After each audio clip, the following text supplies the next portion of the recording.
ये है news reporter network. आप देख रहे हैं न्यूज रिपोर्टर लाइव, सोच आपकी, आवाज हमारी। नमस्कार, आप देख रहे हैं न्यूज रिपोर्टर नेटवर्क और मैं हूं आपके साथ रिया कुमारी। खबरों की शुरुआत करते हैं, लेकिन एक नजर हेडलाइंस पर। उत्तराखंड पीसीएसजे आयोग ने जारी किए भर्ती का नोटिफिकेशन, आवेदन शुरू। उत्तराखंड में महिला सुरक्षा सप्ताह का शुभारंभ, मुख्यमंत्री ने किया अहम घोषणाएं। पौड़ी गढ़वाल में महसूस किए गए भूकंप के झटके, रिक्टर स्केल पर 2.4 रही तीव्रता। जोशीमठ के होटलों में चल रहे हैं राहत शिविर, बुकिंग को लेकर दुविधा में है व्यापारी। अब खबर विस्तार से। गैस के दामों में बढ़ोतरी के विरोध में आज कांग्रेस कार्यकर्ताओं ने बुध पार्क में जोरदार प्रदर्शन करते हुए केंद्र सरकार का पुतला दहन किया और गैस के बढ़े हुए दामों को तत्काल वापस लेने की मांग की। विधायक सुमित हरदेश के नेतृत्व में प्रदर्शन कर रहे कांग्रेस कार्यकर्ताओं ने केंद्र सरकार पर लगातार महंगाई बढ़ाने का आरोप लगाया है। वहीं महिला कार्यकर्ताओं ने भी लकड़ी के चूल्हे में खाना बनाकर विरोध जताया। साथ ही विधायक सुमित हरदेश ने सर पर सिलेंडर रखकर प्रदर्शन भी किया। उन्होंने कहा कि होली के त्योहार से ठीक पहले सरकार ने जनता के ऊपर महंगाई का बोझ डाल दिया है और आज आम आदमी का जीना मुश्किल हो गया है। एक साथ गैस के दामों में 50 रुपए की बढ़ोतरी की गई है, जिससे लोगों के घर का बजट बिगड़ गया है। अगर सरकार ने जल्द बढ़े हुए दाम वापस नहीं लिए तो उग्र आंदोलन किया जाएगा। नहीं, देखिए, ये ऐसी निर्मम सरकार है कि लगातार बेरोजगारी बढ़ती जा रही है, देश में लगातार अर्थव्यवस्था डूब रही है। उसके बावजूद गैस जो किचन तक की मार है, वहाँ तक ये कष्ट पहुँचाने का आम जनता को कार्य कर रही है। तो हमारी सरकार से मांग है कि आपको इतना भारी जो जनमत मिला है, आप उस जनमत का कम से कम ये सम्मान करिए कि गैस की जो रसोई सिलेंडर गैस है, जैसे आप देख रहे हैं हमारे जो कांग्रेस शासित प्रदेश है वहाँ गैस के सिलेंडरों में सब्सिडी दे रही है। तो राज्य सरकार से भी हम मांग करते हैं कि अगर केंद्र सरकार आपकी नहीं सुन रही है तो कम से कम राज्य की सरकार इस सिलेंडर पर अवश्य सब्सिडी दे। सूबे के कैबिनेट मंत्री धन सिंह रावत आज जनपद उधम सिंह नगर के जसपुर पहुंचे, जहां उन्होंने सामुदायिक स्वास्थ्य केंद्र का औचक निरीक्षण किया और इस दौरान जसपुर कांग्रेस विधायक आदेश चौहान की मौजूद रहे। जसपुर विधायक ने स्वास्थ्य मंत्री को अस्पताल की समस्याओं का अवगत कराया, जिसका उन्होंने जल्द ही समाधान करने का आश्वासन दिया है। वहीं निरीक्षण के दौरान स्वास्थ्य मंत्री ने अस्पताल में भर्ती मरीजों से उनका हालचाल जाना। वहीं स्वास्थ्य मंत्री धन सिंह रावत ने मीडिया से बातचीत के दौरान बताया कि अस्पताल का औचक निरीक्षण किया गया। उन्होंने कहा कि सरकार द्वारा जितनी भी सुविधाएं दी जा रही है वो धरातल पर होनी चाहिए। जसपुर अस्पताल में सरकार डॉक्टरों के लिए आवास देगी और 450 मरीज प्रतिदिन यहां आते हैं तो मरीजों के लिए अच्छी सी पार्किंग की व्यवस्था की जाएगी और साथ ही जो डॉक्टरों की कमी यहां है उसे इसी साल में सरकार पूरा करने जा रही है। कार्यक्रम में जा रहा था, मैं आज अचानक हॉस्पिटल इसलिए आया कि मुझे लगा कि भाई हॉस्पिटल में सरकार के द्वारा जितनी भी सुविधाएं दी जा रही है वो जो है धरातल पे हो रही कि नहीं हो रही। और हमारे जसपुर के माननीय विधायक जी भी मेरे साथ में, हमारे सीओ भी हमारे साथ में। जसपुर के लिए एक तो सरकार डॉक्टरों के लिए आवास देगी, जितने भी आवास है यहाँ पे। एक यहाँ पे चूँकि लगभग 450 मरीज पर डे आते हैं, तो मरीजों के लिए अच्छी सी पार्किंग की व्यवस्था यहाँ पे की जाएगी। तीसरा, यहाँ पे स्पेशलिस्ट डॉक्टरों की जो भी कमी है, एनेस्थीसिया से लेके और स्पेशलिस्ट डॉक्टरों की, वो भी हम इसी साल में उस कमी को पूरा करने जा रहे हैं। चाहे हम बॉन्डेड डॉक्टरों को लगाएं, चाहे आउटसोर्स से लगाएं, चाहे नियमित डॉक्टर लगाएं, ये भी हम पूरी करने जा रहे हैं। बाकी दवाइयों की भी कोई कमी नहीं है। डॉक्टर्स की भी अब लगभग 350 डॉक्टर हमको मार्च के महीने में मिल जाएंगे, जो कि हम सभी हॉस्पिटलों में भेजने जा रहे हैं। इस बार हमने ये भी किया है कि 262 जांचें फ्री में हो रही हैं। साथ में ये भी हमने किया है कि संस्थागत डिलीवरी 100% करनी है। शिशु मृत्यु दर को हमने 1 डिजिट पे लाने। अभी हमारे यहाँ शिशु मृत्यु दर 24 है, जो कि भारत सरकार से काफ़ी नीचे अब हम आ गए हैं। तो स्वास्थ्य के क्षेत्र में हमारी सरकार काफ़ी काम कर रही है। बाकी विधायक जी अगर और कोई डिमांड करेंगे तो हम पूरी। उत्तराखंड उच्च शिक्षा के क्षेत्र में देश का पहला राज्य बन गया है। इंटरमीडिएट परीक्षा उत्तीर्ण के पश्चात सार्वजनिक 48% बच्चे डिग्री कॉलेज में पढ़ रहे हैं, जबकि पूरे भारतवर्ष में ये 27% है। ये बात उच्च शिक्षा मंत्री डॉक्टर धन सिंह रावत ने उच्च शिक्षा सभागार में अधीनस्थों की बैठक लेते हुए कही। रावत ने कहा कि प्रधानमंत्री मोदी का सपना था कि 2023 तक उच्च शिक्षा में 50% बच्चे शिक्षा ग्रहण करें, जबकि उत्तराखंड ने 2023 में ही ये मुकाम हासिल कर लिया है। कहा कि उत्तराखंड में 109 विश्वविद्यालयों को भवन निर्माण के लिए भूमि का आवंटन हो गया है। वर्ष 2024 तक प्रदेश के सभी विश्वविद्यालय के भवनों का कार्य पूर्ण कर लिया जाएगा। सबसे पहले तो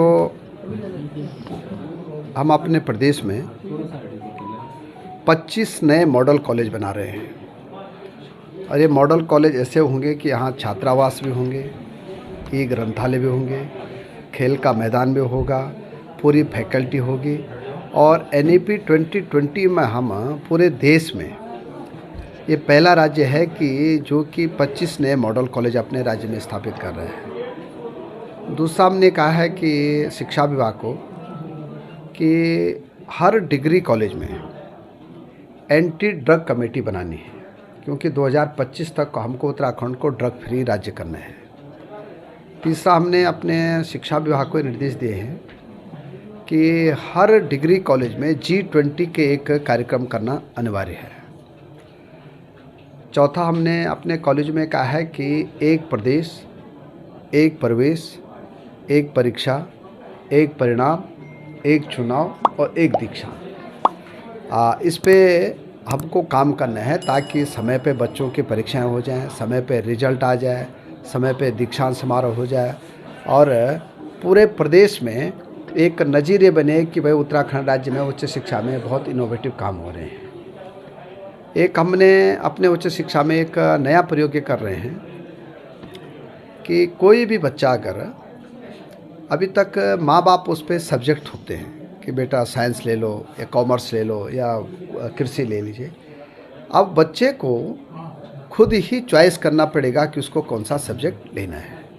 तो हम चॉइस बेस्ड शिक्षा देंगे, क्रेडिट बेस्ड शिक्षा देंगे और प्रत्येक बच्चे की जो डिग्री है वो डिजी लॉकर के माध्यम से उसके मोबाइल पे आ जाएगी। अब उसको जो है विश्वविद्यालय के चक्कर नहीं काटने पड़ेगी। HRDA द्वारा अवैध कॉलोनियों और अवैध निर्माणों पर कार्रवाई का सिलसिला जहां एक और लगातार जारी है, तो वहीं दूसरी ओर जब HRDA के अधिकारी किसी कॉलोनी या अवैध निर्माण पर नोटिस चस्पा करते हैं तो ये फिर सील लगा देते हैं। तो उसके तुरंत बाद प्रॉपर्टी डीलर लोगों को लुभाने के लिए या तो उस नोटिस को फाड़ कर फेंक देते हैं, ये फिर HRDA की सील को तोड़कर फेंक देते हैं। सील की हुई कॉलोनियों में HRDA द्वारा किसी भी तरह के निर्माण पर पाबंदी लगाई गई है तो वो वही प्रॉपर्टी डीलर लोगों को लुभाने के लिए सील की हुई कॉलोनियों में लगातार निर्माण कर रहे हैं। और यदि किसी अवैध निर्माण को रोकने के लिए नोटिस चस्पा किए गए हैं तो उन नोटिसों को फिर उखाड़ दिया गया है। और चर्चा ये तक है कि प्रॉपर्टी डीलर नोटिस उखाड़ कर लोगों को लुभाने के लिए बोल देते हैं कि हमारे यहाँ नोटिस केवल अन्य लोगों को दिखाने के लिए लगाया गया है। पचवा दून के विकासनगर से बड़ी खबर। थाना विकासनगर क्षेत्र अंतर्गत पड़ने वाली हरबटपुर चौकी के क्षेत्र में हुई कार और खनन डंपर की भीषण भिड़ंत, जिसमें हरबटपुर किसान सेवा सहकारी समिति के अध्यक्ष संदीप त्यागी का सड़क दुर्घटना में ही मौत हो गई है। जनपद उधम सिंह नगर खटीमा कोतवाली क्षेत्र के अंतर्गत नेशनल हाईवे के किनारे स्थित भवन में जनपद उधम सिंह नगर के SSP मंजुनाथ TC ने बुधवार को विधिवत पूजा अर्चना के बाद अस्थायी पुलिस चौकी का उद्घाटन किया। आपको बता दें कि खटीमा थाना जनकट से काफी दूर पड़ता है और इसीलिए क्षेत्र के प्रतिनिधियों और सामाजिक संगठनों के द्वारा लंबे समय से की जा रही मांग का संज्ञान लेकर जनकट पहुंचकर उन्होंने अस्थायी पुलिस चौकी का शुभारंभ कर एक सराहनीय कार्य किया। घटना था जिसको हमने मात्र 7 दिन में अनावरण करके लगभग 100% रिकवरी भी करा दिया, परंतु उसके बाद से तो मेरे मन में हमारा पब्लिक के सभी लोगों का ये डिमांड था कि जनकट जो है खटीमा थाने से काफ़ी दूर पड़ता है, यहाँ पुलिस की चौकी की नितांत आवश्यकता है करके, तो इसीलिए हम लगातार प्रयासरत थे। तो विगत कई 1 वर्ष का मेहनत का प्रतिफल बोलिए स्थानीय जनता द्वारा अपने जन सहभागिता से कई लोगों ने अपने अपने कंट्रीब्यूशन करके, किसी ने सरिया दिया, किसी ने ईंटें दिया, तो इन्होंने ही कंस्ट्रक्शन करके हमको दिया है। स्थानीय जनता द्वारा खुद बिल्डिंग बना के हमको दिया है, तो इसीलिए जो है उनका ही भेंट है पुलिस विभाग को। तो इसी के तहत जो है हमने यहाँ पे अस्थायी चौकी हमने आज स्वीकृत भी कराया है। 3-4 दिन पहले मैंने ऑर्डर भी पास किया था इस बिल्डिंग का कंस्ट्रक्ट होने के बाद। तो अस्थायी चौकी रहेगा, ये अस्थायी एवं देखरेख चौकी रहेगा। जल्दी से जल्दी हम इसमें चौकी प्रभारी को भी नियुक्त करेंगे।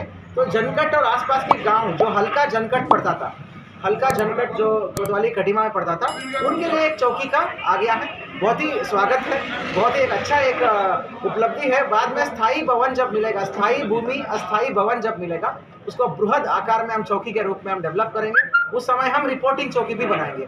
फिलहाल बहुत अच्छी उपलब्धि है कि यहाँ के क्षेत्र की जनता को पुलिस की सर्विसेज जो है, विभिन्न प्रकार की सर्विसेज, शिकायतें हो गया, आपका पासपोर्ट बनाना, वेरिफिकेशन बनाना, लाइसेंस बनवाना, ये सारी चीज़ें हम यहाँ से ही हो जाएगी। तो पुलिस आपके द्वार पे, तो इसी के तहत जो है हम आपके द्वार पे आए हैं जनकट में। बहुत बहुत बधाई हो कटिमा और विशेष रूप से जनकट की निवासियों को बहुत धन्यवाद हो, और मीडिया की सभी बंधुओं को मेरा तहे दिल से धन्यवाद और आभार, क्योंकि आपने अपने कीमती समय से आप यहाँ पे आए।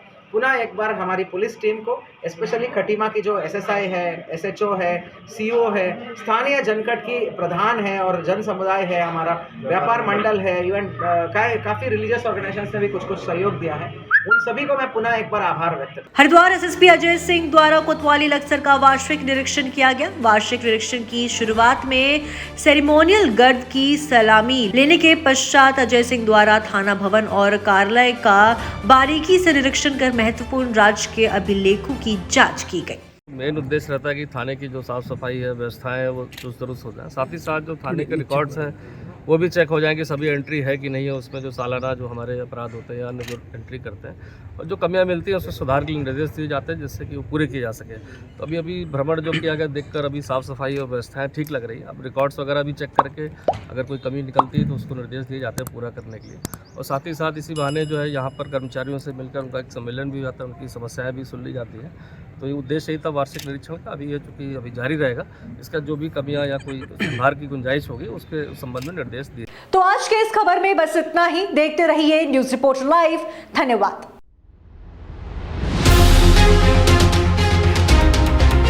ये है न्यूज रिपोर्टर नेटवर्क। आप देख रहे हैं न्यूज रिपोर्टर लाइव। सोच आपकी, आवाज हमारी।